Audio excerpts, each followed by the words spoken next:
Zener diode in its natural habitat right there. Here's what it looks like, folks. Bolt it on in there. And this plugs on.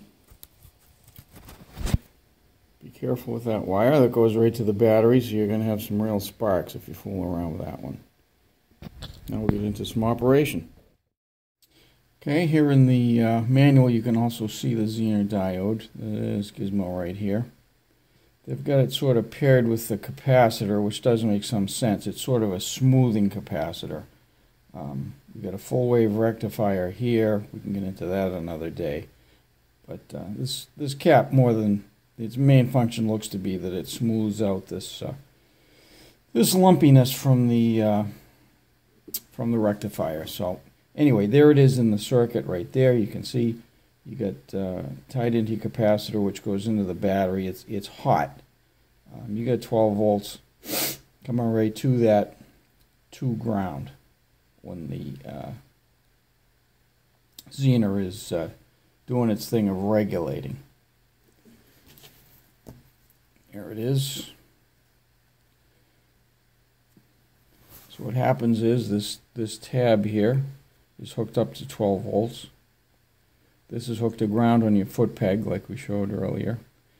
And battery voltage gets over, I think it's 1275, probably 13, and then close to 15. This will start shorting through here to ground. The way this is doped, you'll get, they have a way of testing them up to 2 amps. It'll shunt 2 amps through this thing at 15 volts, and if it shorts out inside to ground, you get a lot of sparks, and then that means it's bad. When you're checking from here to ground, you shouldn't get any continuity until you get up to your unloading voltage, whatever that is. Like I said, we can look it up, but then you start to get continuity from here to ground. It basically just bleeds off excess voltage. So pretty simple circuit, and just wanted to add that these do get hot in use. While these things are bleeding current off to ground, of course they need to dissipate some heat. That's why they're mounted on the footrest bracket. It's a big slug of aluminum, so it can dissipate some heat. So be careful fooling around with these things. Can get hot.